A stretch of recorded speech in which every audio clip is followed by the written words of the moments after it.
Hey, we're live. I'm dead, actually.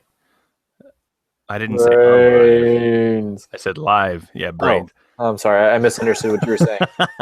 My wife and I just started watching iZombie on Netflix the other day. So I'm digging it, and she's just like, "Those aren't zombies. Zombies don't do that." I haven't seen it yet, but it keeps popping up on the recommended list. So one of these days, I'm gonna have to bite the bullet. I'm enjoying it. I am. I'm enjoying it a lot. So hello, all you viewers. We don't have any yet, but I'm sure Yes, they'll be around. they are coming. Welcome to Sharkbone. This is Pod Chatter episode number 12 being recorded Whoa. on 12. Yes, being recorded on January 28th, 2016. My name is Devin, I'm Christopher. and we are back in the saddle again. There we go. Indeed. I couldn't remember the line. I guess it's been too long since I've heard that song. Well, I don't know what song you're referring to, so I can't help. I just agree with you because it's your show. It's yours too, man. You're I know. generating content for it all by yourself. That's true. And I actually am editing content all by myself today as well. Last week we recorded a chum all about 5e and the SRD and the OGL and lions and tigers and bears, oh my. And I'm done with my first pass. I just have to do one more to make sure it sounds good, and then a third one because I'm anal retentive, and a fourth one just to make sure it's right. You know, as you go through it more, those extra passes, they're going to go away. You'll probably do 2 passes max. Yeah. I'm getting my best to do it. So it's definitely a learning curve, but I am so glad I have the good technology to do it on. Yeah. It's nice to be learning how to do it. It's fun. I enjoy it. I always enjoy picking up new skills and learning new things. That's good. Any day you learn something new, it's a good day. Yep. Well, I always say a day where you didn't learn anything was a day wasted. Yep. I had a supervisor when I was working in an office still who said that all the time. Just like, did you learn something new today? Well, then it was a good day. And it's just, I don't know, it struck a chord with me, and it's been words to live by. Probably why I enjoy podcasts so much, because I learn something all the time from them. So, hey, let's talk about some announcements, shall we? Sure. First announcement I've got is Battle Bards. It's going live on the 1st of February, which is going to be the Monday before this episode comes out. So by the time everyone's hearing this, if they get it from the podcast feed, Battle Bards will be live. If you're listening to it live right now, wait until Monday. Fair enough. Go and check them out. Yes, it sounds amazing. I am waiting impatiently for Monday. I've already got my budget set up.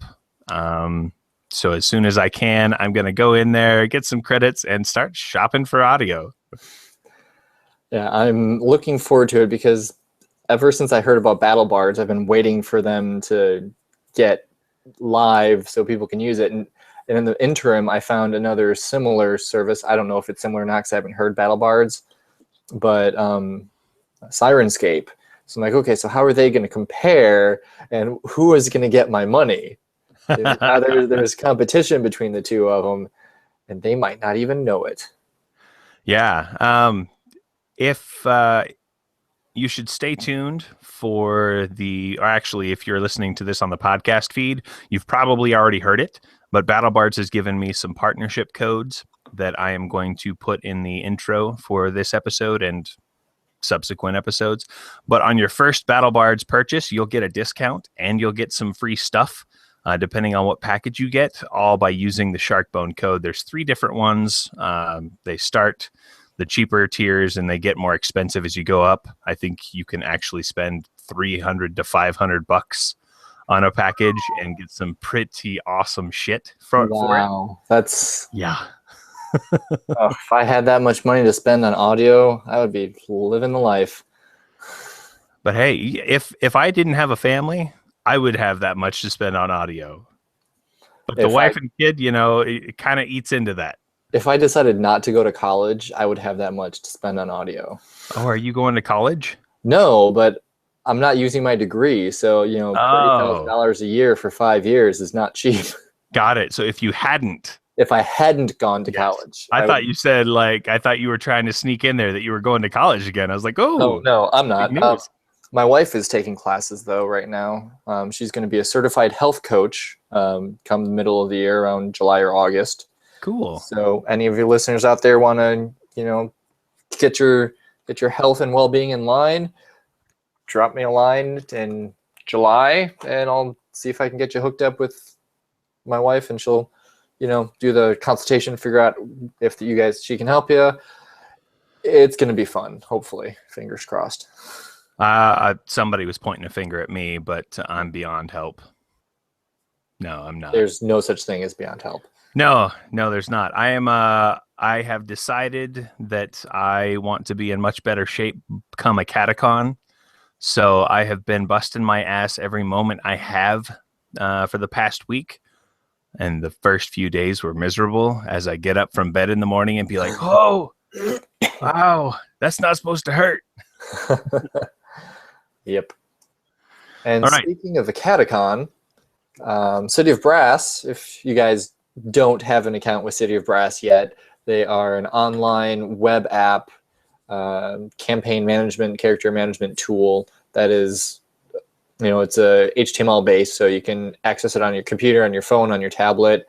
You don't have to download anything. It's all web based. Give them a look, and if you like what you see and you want to purchase a subscription, use the code catacon16, and you'll get 10% off of your yearly subscription fee, and then a portion of your fee will actually go towards a catacon to make it even better. And that's going to be awesome. Michael has said that he's going to be using the City of Brass money to help fly network members out and to help fly some of the guests out. I don't know how much he's going to end up getting, but... You mean like members who live in Nevada or Texas? Yeah, something like that. But I'm not going to take his money. I'm saving up all the money I can so that I can spend money on this thing and make sure it happens again next year. Well, I'm a cheapskate. I'll take any money anybody gives. No, I'm not cheap. I'm frugal.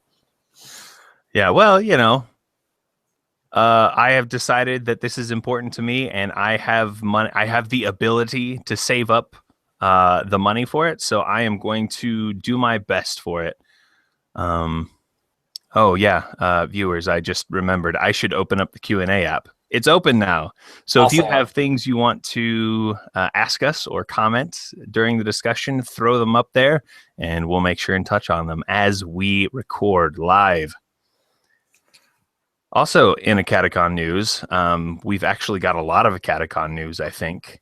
We have dates for a Catacon. Yes. It's going to be happening November 11th through the 13th. And it's going to be awesome. I'm excited. It's going to be in Dayton, Ohio. Mm-hmm. If anybody was there last year, it's not going to be at the lodge. They were not able to secure that before it got bought out for the weekend. But if you want to know a lot of the Catacon news, check out the most recent RPG Academy podcast episode. They spent like a half hour talking about Catacon. Oh, yeah. Yeah, there's a lot of info there. And I was just listening to it going, ha, ha, that sounds fun. I'm excited. Mm-hmm. And they're going to be doing a Kickstarter in April. I think it's the 21st, if I've got the date correct. Oh, I did not write it down, so I don't remember. It's going to be towards the end of April. I do remember that much. Mm-hmm. They're going to be selling VIP badges, GM badges, and early bird badges. So if you want to get discounted badges, or if you're going to be running a game, or you want a VIP seat, the Kickstarter is the way to go. Exactly. Yep. All right. I don't think I have any other announcements. Do you have anything? I have one more announcement. Ooh, nice. I am going to be running a 11-level Shadow of the Demon Lord game for the RPG Academy Network peeps. So so you're in it, right? Uh-huh. And half of the RPG Academy podcast is in it. all Lucas of is in it. Lucas from City Brass, Kevin Smith from Melvin Smith's Geekery, and I don't know. I think that's it. But anyway, I'm gonna be running that come March, and be recording it and be putting it out in actual play. Not sure if it's gonna be in the main Sharkbone feed or its own separate feed. Still figuring out the logistics, but look for it coming to the ear canals near you in a month and a half or so, 2 months, something like that. Sometime in March is when Cool. I'm hoping to kick it off. I hadn't heard a date yet, so I'm excited. Well, I'm moving the first weekend of March, so I figured I might as well wait until afterwards when I've got internet secure and a place to actually record. Awesome. And also, I'm still trying to build up some interest, get some players for a Smallville game set in the Sky City Sandbox District. So if anyone out there in listener land is interested in taking part in that, touch base with me, and we'll chat it out and see if you've got what it takes to be a podcast player. And if you don't know Smallville, that's fine. Devin will teach you. Yes, I will. I actually just kicked off a play-by-post Smallville game last night. Oh, nice. For 3 people, 2 of which have never played anything other than D&D and Werewolf the Apocalypse. Oh, wow. So that's quite a difference. It's going to be fun and interesting. And speaking of Smallville play-by-posts, one of my funnest games I ever played was a Smallville play-by-post where my character had a budding romance with another PC. Mm-hmm. Smallville is very good for that. Yep. And that is actually today's topic. So great segue. Yep. Looks like Benjamin has asked if we have a day set and a time yet. I assume he's asking for the AP. It's probably going to be Thursday nights that we record it. And then it'll be edited, spliced, and then released as an AP on the podcast feed. So I don't have any specific details set up. I'm looking for players at this point. And Jack, yes, we did say Smallville. And I imagine that Smallville is going to take a big part in tonight's episode. Mm-hmm. So stay tuned for the amazingness. Hopefully. All right, so let's go ahead and move into our main topic, as Christopher so nicely slid us into it, and then I jarred us out and then had to shove us back in. It's okay. It happens. That's the way romances go, right? Yep, pretty much. So tonight we are talking about PC romance, and what I mean when I say PC romance, I'm talking about romances between one PC and another character in game, whether that's another PC or another NPC. And I do want to clarify that we're talking about romances between your characters, not your players. You don't want to come to a gaming table and watch the couple romance each other out of character. Unless you do. And if you do, I mean, nothing wrong with that. Yeah, but that's usually on a different night, and there's more popcorn involved. I mean, in my experience, I'm not speaking for everybody. Popcorn seems a little rough. I wouldn't want to use popcorn. No, popcorn for the audience. I was assuming that the audience was going to be involved. But anyway, we are talking about player characters. These are your characters in game and all the hanky-panky they're going to get involved in the fiction of the game, in the story. So, Christopher, I know that you have had a PC romance at least once. PC romance once. Attempted PC NPC romance a few times, but usually fell flat. Well, NPCs are 2-dimensional characters usually, so Yeah. Not surprised. And when it's D&D 3.5. Oh, yeah. That is a good talking point. A lot of times, romances are easier in games that actually have rules to kind of support that. Because otherwise, it's just kind of like, okay, yeah, moving on. Yeah, I think a big part of it is not the rules, but the understanding between the players, because you can still have romance between player characters or PC and NPC if you're doing a dungeon delve D&D 4e hardcore game, even though there's no specific rules for courting somebody. But if the players are all on board and understand that that's something that's going to play a major part in the game, you will take time. But if everyone at the table or everyone else is thinking it's just going to be a kick in the door, kill the monsters, take their stuff, and they see you talking to an NPC, they're like, okay, he's just trying to get something, make your diplomacy check and move on. Yeah. But I think that if the game has rules that you can apply to that it engages more, because we're sitting there playing a role-playing game because we like the role-playing and we like the game. Otherwise, we would be playing one or the other. Yes. You know? We all know we can role-play anything. I mean, you can role-play anything.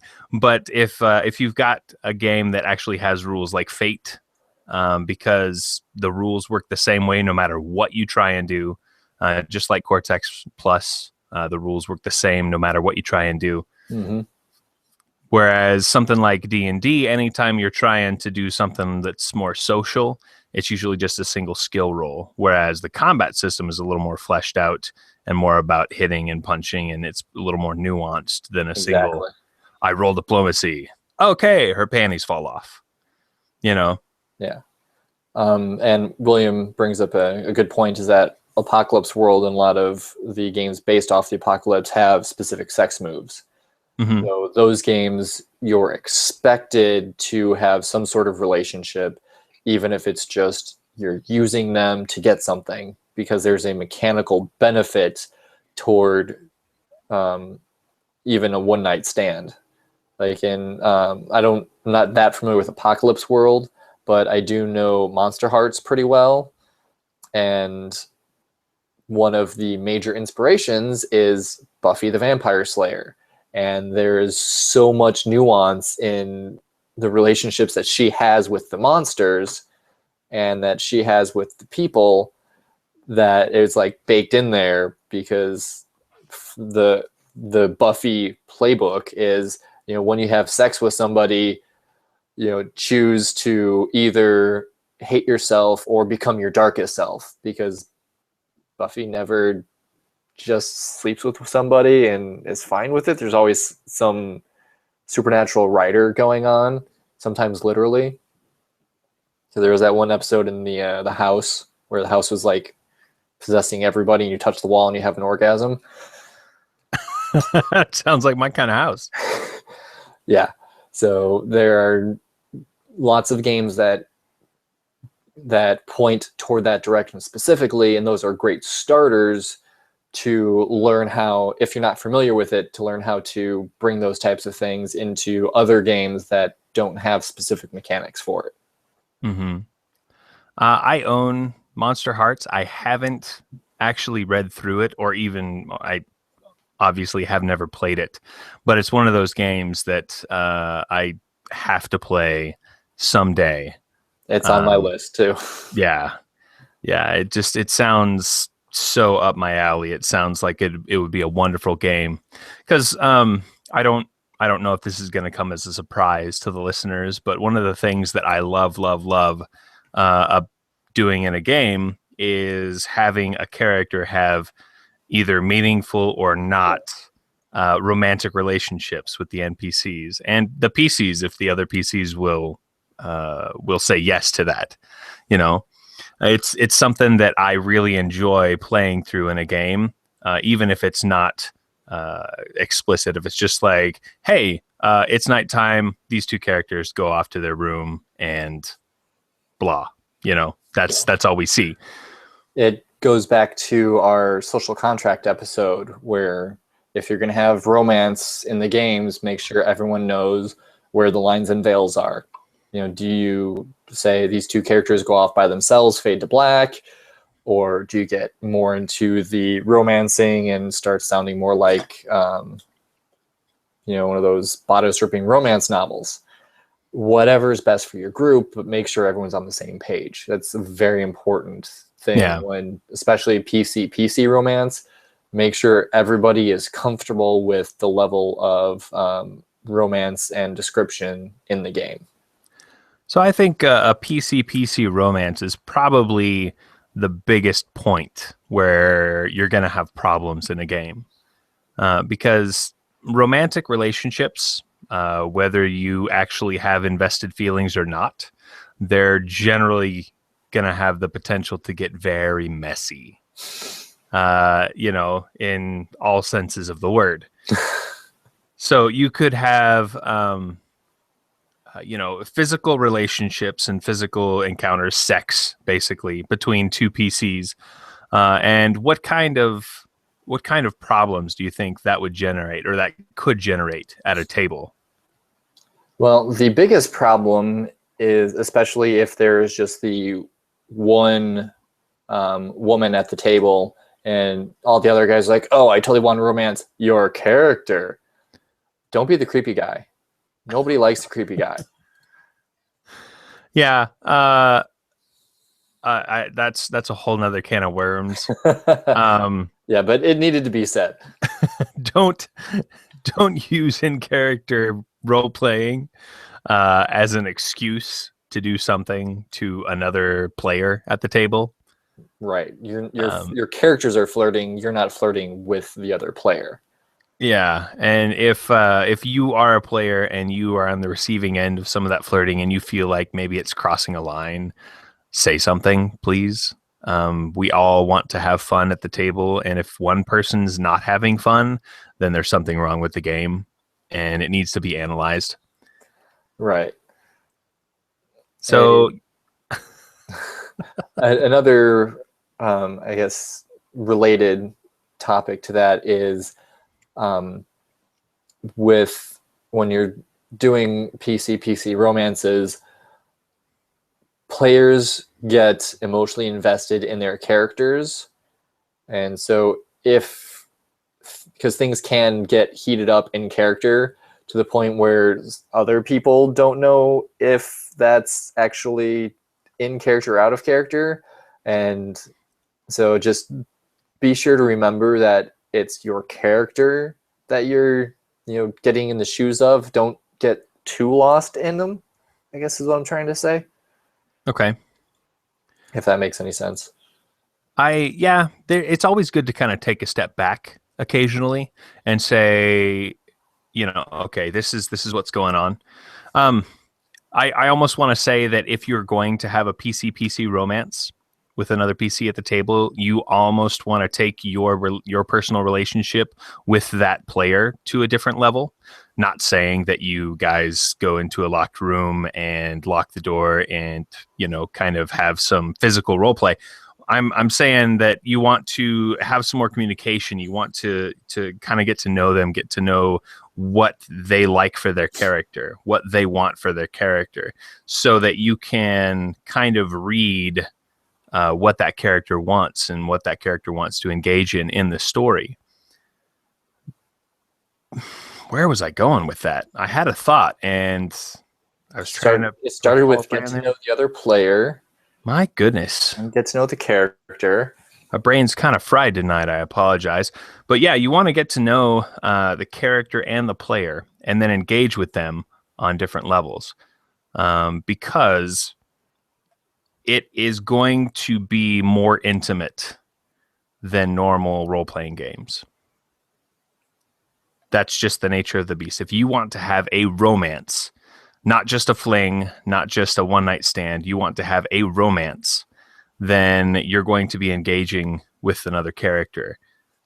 Your character is going to be engaging with that character. You're going to be engaging with that player on a different level, because at first you might have a little bit of uncomfortableness. You might be a little, this is kind of squeaking me out. I'm not sure I'm comfortable with this, but I want to go I want to go there. You want to go there too. You're a little uncomfortable. Let's work through our uncomfortableness together. Mm-hmm. Yeah, and that's really to me, one of the big draws of role-playing games is you get to be someone else for a while. You get to put yourself in situations you normally wouldn't be in, and you get to play out the way that those react. And when I'm playing a high elf who's trying to woo, a halfling, that's something that's never gonna happen in my life. So just seeing how that could possibly go is one of the big drives of role playing, is doing something different. Mm-hmm. And yeah, it can kind of get uncomfortable at first, but the more you do it, the more comfortable it will be, and the more second nature it will become. Because let's face it, when we first started, we were like, my character moves 3 inches this way and attacks with this sword, and you roll the dice. I hit, and then a little while later, you start describing how your character is doing it because you're more comfortable with the aspect of gaming. Like, instead of saying, "Oh, I move 3 inches, I move my mini 3 inches that way," my character does a dash and a feint to the left and rolls behind the orc while bringing his sword up, aiming straight for his quads, trying to cut his legs out from under him. And relationships are no different. You're just not used to doing it, so the more you flex that muscle, the less of a pain it will be to try to use that muscle. Mm-hmm. Excuse me. So why do you think people would want to do this in game? We've talked about some of the cautions about doing it. Now, why should someone who's never done this before want to do it? Well, like I just said, it's something new and different that you're not used to doing is a good thing. But for me, ever since Smallville, because Smallville kind of opened my eyes to seeing the game as instead of being an actor in the story, I am my character, yes, but I'm also an audience member. Mm-hmm. And the game is like this TV show I'm watching or this book I'm reading. So I am not only an actor in the play, but I'm a member of the audience. And as a member of the audience, I want to know what these characters feel for each other. I want to know how they interact, because let's face it, when you're watching a show where there's no romantic interest or camaraderie, or just it's just a bunch of lone wolves that just are forced together, it's really freaking dull. But once you throw in that relationship, it could be a romance. If you watch the good seasons of Supernatural, the brotherly relationship, it's not a romance, but there's still a lot of strife and conflict because they're brothers. Mm-hmm. So it's just interactions and relationships are a normal human thing, and so playing a character who doesn't do that should be the exception, not the norm. You're playing the Vulcan because you want to know what it's like to not have deep relationships with people. That Right. should be the point of playing that character. It shouldn't be what you always do. Yeah, I usually try and inject a little bit of that romance or those kind of relationships with my character, because it connects me to the character on another level. It's another plug going from my imaginings to who I think the character probably is. And so I get to feel inside their head for a little bit more and feel a little more deeply what they might be feeling or what they might be into. And I like doing that. I like getting in my character's head and figuring out, why do they do the things they do? And sex is one of those driving forces that makes a lot of people do a lot of stuff. whether it's good or bad, you know? So why not play with those motivations in your character that are so strong for the majority of humanity? Why wouldn't they be strong for your character as well? And if they aren't strong, like you said, that might be the exception you want to play with, and you can experience that as well. So William had a thought, a question. We mentioned Smallville and Monster Hearts. Are there other games that lend themselves to this style of play? Can it reasonably be applied to any game? Well, you had already mentioned earlier Fate, Mm-hmm. because, I mean, really, what is an aspect, or what is a relationship, but just an aspect, which is very similar to the relationship statements in Smallville. You know, you could have an aspect that says secretly in love with, you know, character A, Yeah. or, you know, I can't stand character B even though they adore me. And so Fate lends itself to that really well. And there's actually one, maybe two of the Fate Patreons that Evil Hat put out that deal with relationships specifically. Can you remember the names of any of them? I cannot. Okay. Well, we will look that up and put them in the show notes. Oh, yeah. Romance in the Air is one of them. Okay. And I can't remember the other one, but and there's also a few, one or two issues of the Fate Codex that also dealt with relationships. I'll see if I can dig those up. All right. I think you can do it with any game, but like I said earlier, I think if the rules support you doing that, that would be good. I know that L5R, the 4th edition I've played, it supports that. It has, I forget the exact terms, but it has qualities that you can take for your character.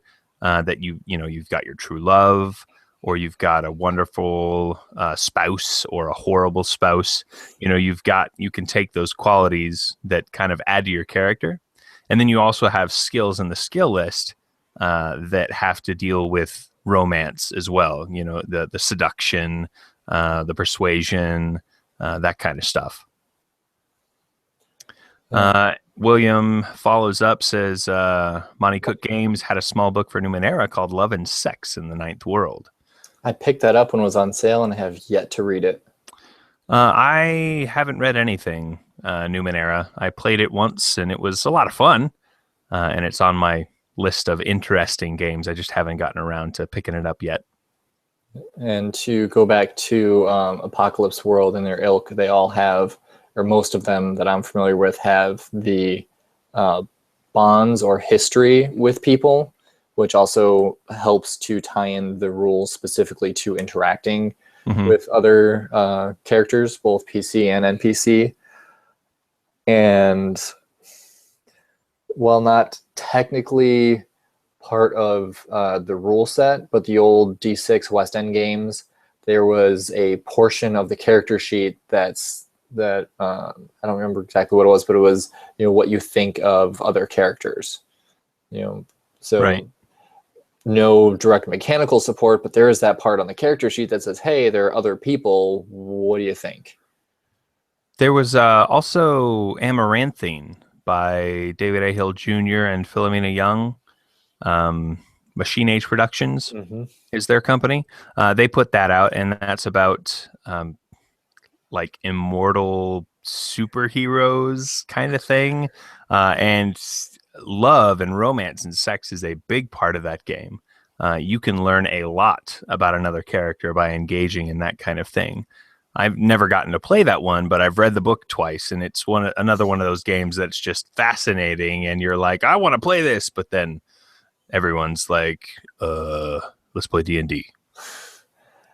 And another, not exactly a specific game engine, but pretty much any game designed to emulate the anime genre, because there's always relationships between the characters in an anime genre. Even your Gundam, where it's all about the big stompy robots and war is bad, there's always some sort of romantic subplot between two characters. There's at least two, if not three, romantic subplots in almost every anime I've seen.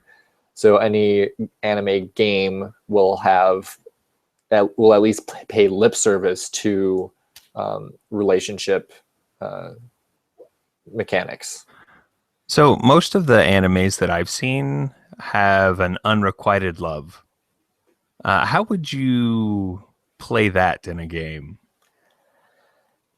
Well, if I were the player of the character who was in love with another character who didn't reciprocate, it would.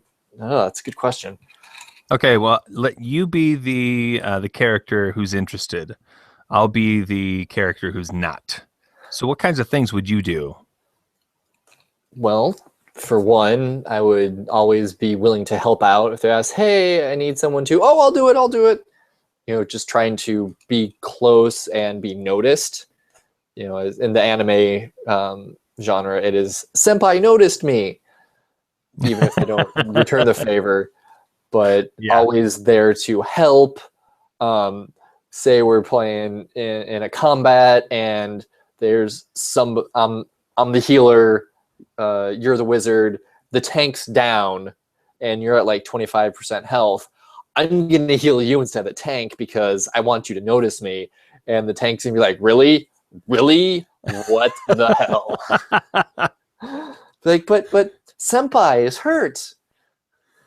That brings up a good point, which I think we should touch on maybe a little later. Is how open and how involved do the other players need to be in the romance that's going on? So to play the other end of the non-reciprocating love, I would probably have my character abuse you and use you. Because you are interested, you are falling all over yourself. So I'd probably be like, you're awkward. No, thank you. But sure, you want to carry my pack? Here, go for it.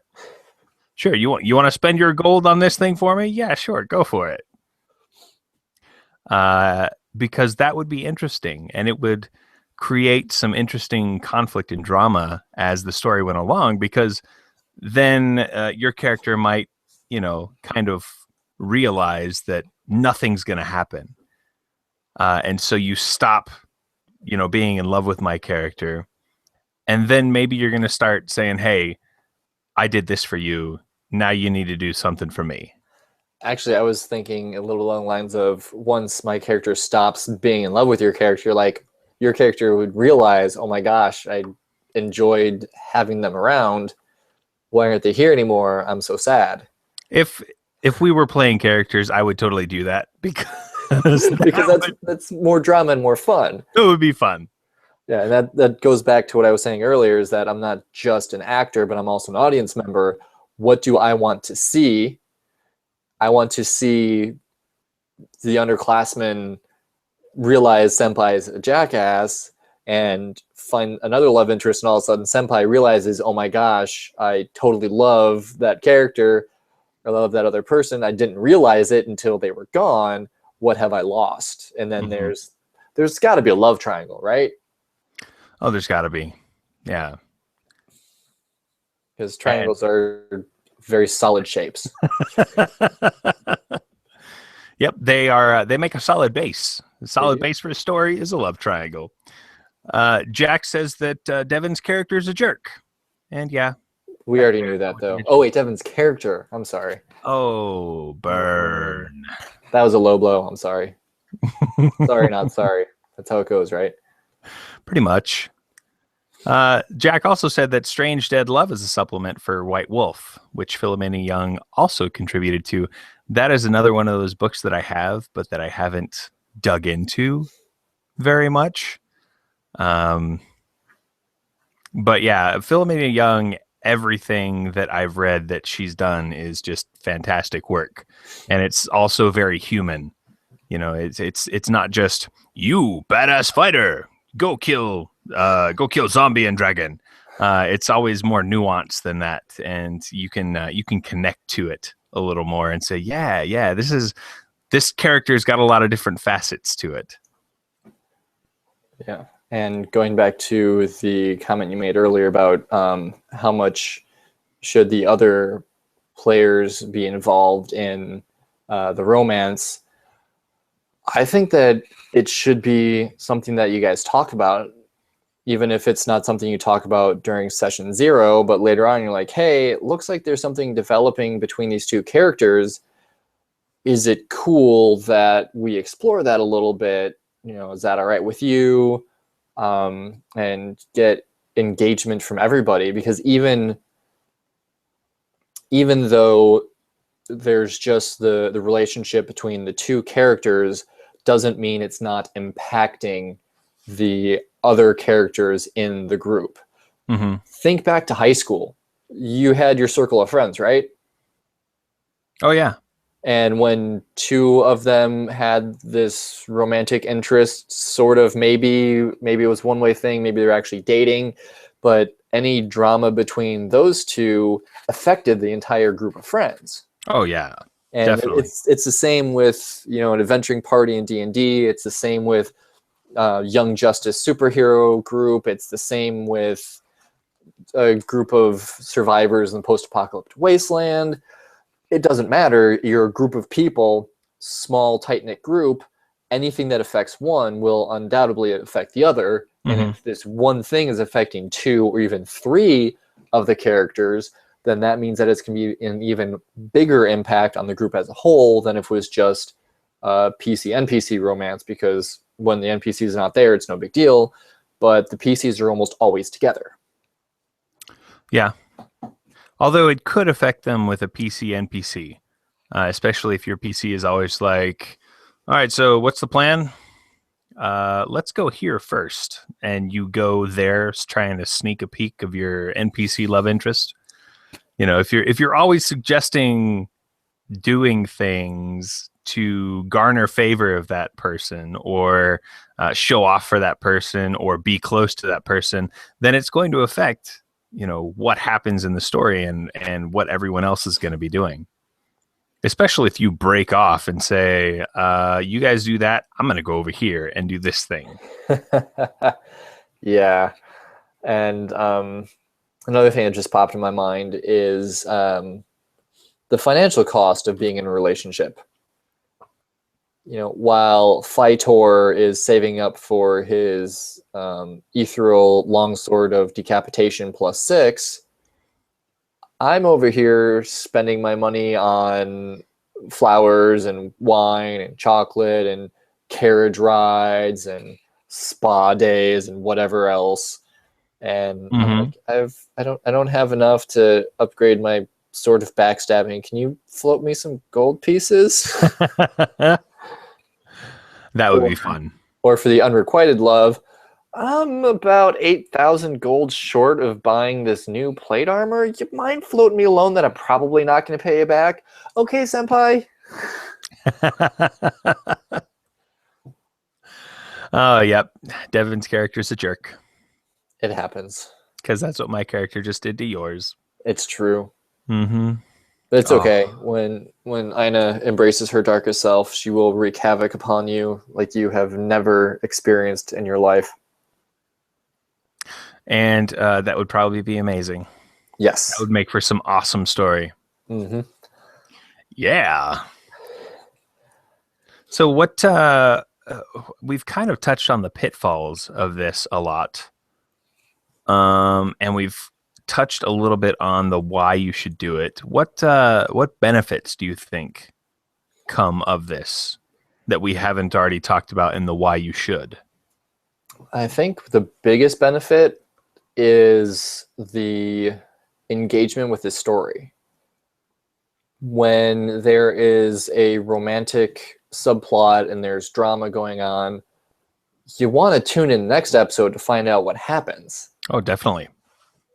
It's as good, if not better, than a cliffhanger right before a big fight or right after the fighter goes down, because it's not life and death situation. But when But when you've been in that when you've been in that situation before, it feels that way. My life is going to end if senpai doesn't notice me.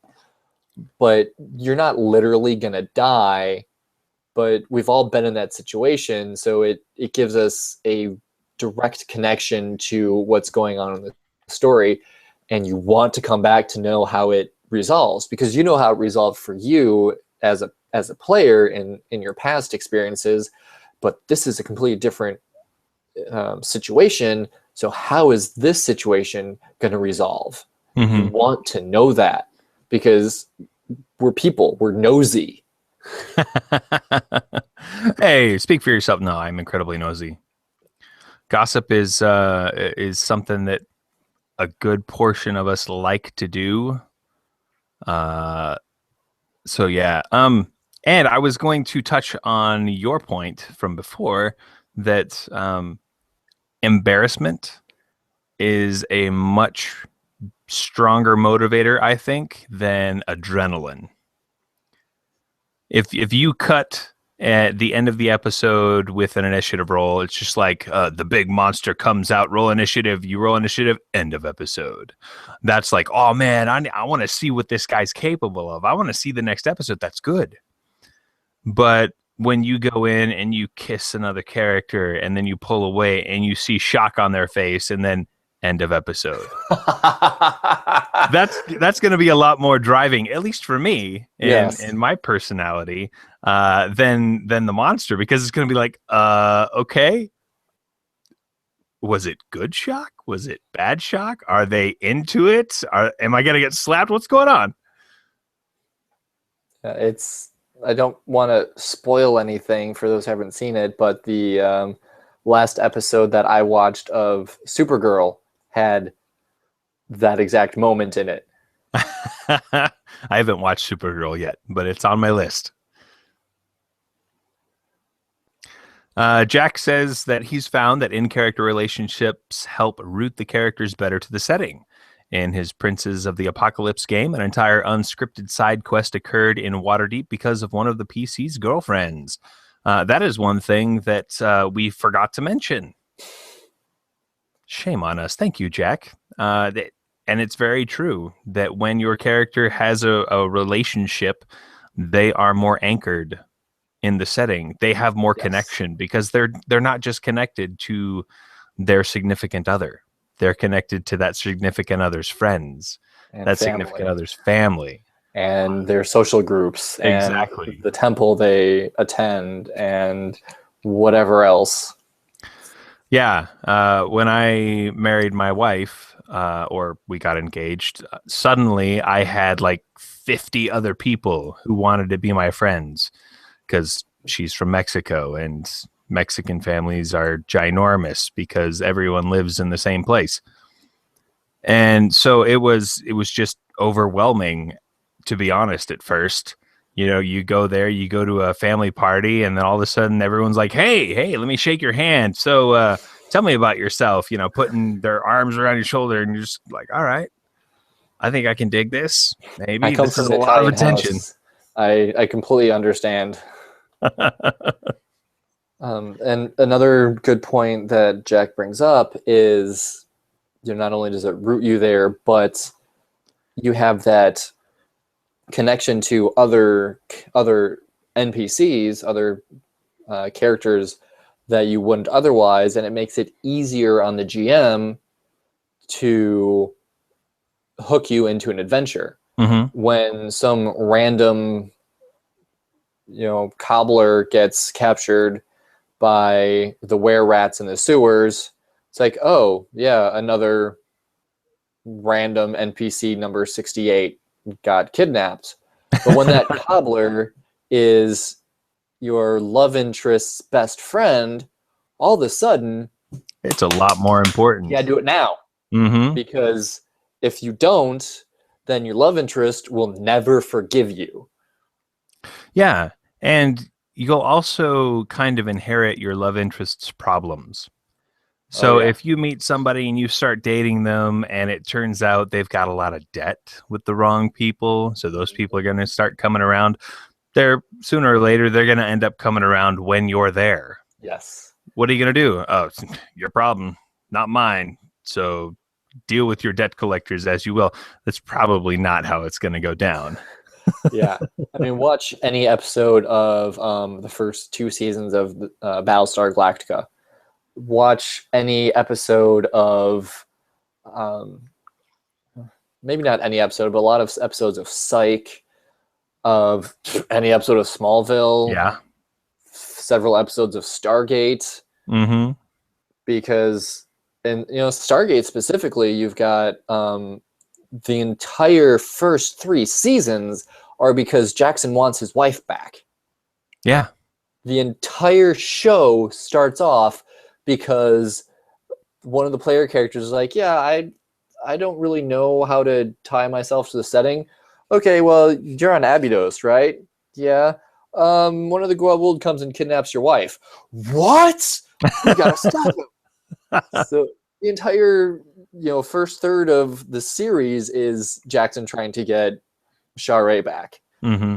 And then in between there, we've got the forbidden love between O'Neill and Carter. And randomly, Teal'c's family pops in. Yeah. And then his extended family, I'm using air quotes because when he builds the Jaffa resistance, he has responsibilities to all of these Jaffa, and it's not necessarily a romantic relationship, but it's still a relationship with an NPC, more as a mentor and protector. So when that relationship gets challenged by, the next upstart Goa'uld, or hell, when the Ori show up and they're trying to subjugate the Jaffa yet again, who just recently got freed, it gives us urgency to the story. Romances can also put a pressure on things that wouldn't exist otherwise. Maybe your love interest is pregnant or going to adopt a child, and they want you there when that happens so that you can help and be another parent for that child. But you've got to go clear out the temple because cultists took it over, So you're going to be, all right, guys, let's get in there. Let's clean it all up so I can get back home. I've got 24 hours. That's the time I've got. So you're going to be pushing things faster. You're going to be pushing harder. It's going to make things a little more urgent at times, I think. And we saw that with Teal'c, it also was a pressure for him. She's like, I've got this family. I've got to protect them. But I also need to take the fight to the Goa'uld. And so by taking the fight to the Goa'uld, I am protecting my family. Mm-hmm.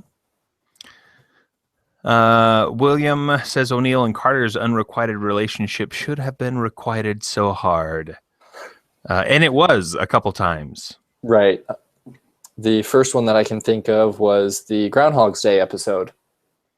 Mm-hmm. What are you doing, Jack? I'm turning my resignation. Why? So I can do this. I was in college. When I first started watching SG-1, I was a freshman in college, and I was going through a season a week. Maybe it was sophomore of college. I was going through a season a week, and so I was at my dorm room watching SG-1 when I should have been doing schoolwork. And that happened. I was like, yeah! And you could hear it echo down the hall, and I was like, oops! Because I was on a study intensive floor. So being that loud is a no-no. Yeah. Fun. Yeah, it was great. Yeah. I didn't think we were going to bring up Stargate tonight, but of course we did. How can you not? Stargate is all about the relationships. I tend to agree. I mean, especially SGU. Well, yeah, SGU, but like SG-1, there's always someone is getting in a relationship, even if it's short term for the episode. Yeah. Yeah. In the beginning, it's O'Neill, but then Jackson and Teal'c and Carter. Oh God, let me tell you. Speaking of relationships in SG-1, Carter just has the worst luck with men. Yes, she They does. almost all die on the job. Oh, horrible. Heck, O'Neill dies on the job at least twice. Mm-hmm. And like every romantic interest she has ends up dying Sooner or by later. the Guald's hand, except for what was his name? The cop. Was Oh, it yeah, I know who. season 5 or 6? I don't remember. Yeah, so He was cool though. he got shot up bad by Jaffa, but he didn't actually die. Her dad, you know, Mm-hmm. a familial relationship. He got killed by the Goa'uld because he became a Tok'ra. You know, these romantic relationships also give you some more comedic potential as well. Mm-hmm. And I'm thinking back to the episode where Greer and the other one, I forget his name, they're walking through the ship, and he's asking, seriously, you and her? And he's like, yeah, remember last week when I pulled my hamstring doing squats? Yeah, wasn't doing squats. And so you get those kind of potential things that you can draw in. And if that's the only reference you have to the relationship, that's cool too. Yeah, Because it's still a passing mention still makes it fact. Mm-hmm. Yeah, and you can just say you always have some issue going on because you're angry because she didn't. Well, I don't want to generalize in terms of gender, but your significant other didn't want you to come on duty. They had something that they needed you to do. So, but you had this commitment that you had to take care of. So that creates strife. Mm-hmm. You were getting a little rough in your extracurricular activities. So you've got a limp. Your hand shakes a little bit. You stayed up too late last night, so you've got some exhaustion penalties going on. And it doesn't have to be negative things either. Generally, when you have someone watching out for you, you take better care of yourself because you have someone else right there with you who cares. Mm-hmm. So that would be a good impetus in character for character change. For you to start spending XP in things that you didn't imagine your character getting into in the first place. Yeah, and one of the going back to Monster Hearts, there is one of the moves. I don't know if it's a move or just a general rule that if you have any harm and you spend some quality time with another player character, you can heal one harm. But if there is overt sexual tones to it, then you heal 2 harm. So if there's sexual tension building, it actually refreshes you faster. So that's another way that the mechanics help incentivize these kinds of things. Yeah. So it's you pulled your hamstring while running away from the werewolf. Well, the witch is giving you is massaging your leg, and okay, you recover 1 harm. But wait, the witch catches you as you're coming out of the shower, and all you're wearing is your towel, and they push you down, on the side of the tub, and don't take no for an answer, and insist, and start sensually, touching your toes ever so gently, and rubbing their thumbs in, closing their eyes, and just throwing a little bit of flavorful description enhances the moment. It engages the audience, and it helps out your character. What isn't there to love about that relationship? Mm-hmm. Yep. We are bumping up on time, so I think we're going to call for last comments or questions from the audience. So if you've got something you want to get in on this episode, throw it up on the Q&A app, and we'll touch on it. But other than that, we are just about done with this episode. Well, my closing thoughts then, in case we don't get any more audience participation, is twofold. One is consume media with relationships and drama. Smallville, Stargate, Supernatural, the good seasons 1 through 5. Read lots of books that have interpersonal relationships, even if they're not romantic, but they're still, Lord of the Rings. That's a Frodo Samwise love story. Mm-hmm. But just consume a lot of stories with that type of relationship. And then part 2 is talk to your group. Be like, hey, I want to explore this thing that we haven't done yet, and I think would be really interesting. And Jack just popped up saying that he is wrong, so we're just leaving it at that. Supernatural 1 through 5 is the good seasons. The rest don't exist. But just talk to your table, talk to your group, get them on board. Even if it's something as simple as, hey, my character has an NPC significant other. GM, you want to pull them in every now and again to enhance the story. Mm-hmm. And you can, my closing thoughts will be, you can explore a romance even if you don't spend any time in game doing it. If the rest of your group says, hey, we're not interested, you can have a couple of beats to do that, but we want to kill the big bad guy. We want to do this. We want to do that. We're not interested in watching you chase this person in game. Then you and that PC who is interested, or you and the GM, or just you by yourself, you can write some stories, draw, do whatever it is that you do to connect to your character. But you can do it on your own time, and then you can put it out there for all of the other players to experience if they should choose to do so. And then you can draw on that while you're in the game. So you can say, I don't charge in because I have to keep myself safe for this relationship that's going on. So I'm not going to take the lead. I'm not the first person going through the dungeon. I'm not doing this, or I am doing this, because I still haven't gotten with them yet, and I need the cred. So even if it doesn't have any screen time during game, you can still bring it in and still make it part of your character. All right, so both William and Jack think that Supernatural seasons 1 through 10 are all good. I haven't seen them all, so... Well, you can stop at 8 minutes before the season finale of season 5.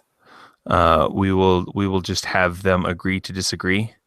Hey, it's my podcast. I'm right. They're wrong. It's as simple as that. I'm just going to watch SG1 again, or okay. SGU. Can't decide. I'd go for SGU because you can consume that in a shorter amount of time. Yeah, it's just 2 seasons. Yep. And I've only seen SGU once, and I've only seen SG1 4 times. Okay. But that's about average. Personal opinion. Based on my own experience. All right. That'll bring this episode to a close. Thank you, everyone, for joining us. I hope you enjoyed the discussion as much as I did. Once again, people, if you're hearing this on the podcast feed, our Pod Chatter episodes are recorded live, so you can join us for that and throw up your own questions. And we'll chat about them live on the mics. And William, you have redeemed yourself in Christopher's eyes, I'm sure, because he just said SG1 all the way. Thumbs up from Christopher. Yes. Thanks, everyone. With that, I would just say good night and join the frenzy. Have a good evening. And remember, always check for relationships.